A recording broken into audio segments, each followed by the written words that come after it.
জনাব তারেক রহমানের স্বদেশ ঐতিহাসিক স্বদেশ প্রত্যাবর্তন উপলক্ষে আমরা যে অভ্যর্থনা কমিটি গঠন করেছি তার আহ্বায়ক এবং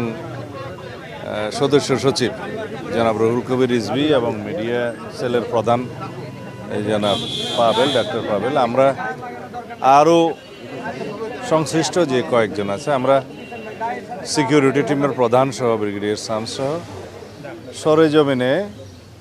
বিমানবন্দরে যেখানে তিনি অবতরণ করবেন সেই জায়গা থেকে কিভাবে কোথায় বসবেন এবং গাড়িতে উঠবেন এবং সমস্ত রাস্তা যেই দিক দিয়ে উনি এবার কেয়ার হসপিটালে যাবেন, ওখান থেকে বাসায় আসবেন এবং অন্যান্য অনুষ্ঠান আমরা যেটা করতে চাচ্ছি সেটা সময় মতো আপনাদেরকে জানাবো। সেগুলো সরজমিনে আমরা একটু পরিদর্শন করে এবং সংশ্লিষ্ট সকল কর্তৃপক্ষের সাথে একটু সমন্বয় করতে গিয়েছিলাম। আর নিরাপত্তার বিষয়টি আলাদাভাবে সরকারের সংশ্লিষ্ট মহলের সাথে সব বিভাগীয় প্রধানদের সাথে আমাদের নিরাপত্তা টিমের যিনি প্রধান এবং অন্যান্য সদস্য আছেন তারা সমন্বয় করছেন বেশ কয়েকদিন থেকে। সরকারের পক্ষ থেকে আমরা বেশ সহযোগিতা পাচ্ছি এবং আমরা সারা দেশের আমাদের সমস্ত জেলা পর্যায়ে, উপজেলা পর্যায়ে, ইউনিয়ন পর্যায়ে পর্যন্ত আমাদের সকল সংগঠনের, বিএনপি সহ সকল অঙ্গ সংগঠনের সকল নেতাকর্মীকে আমরা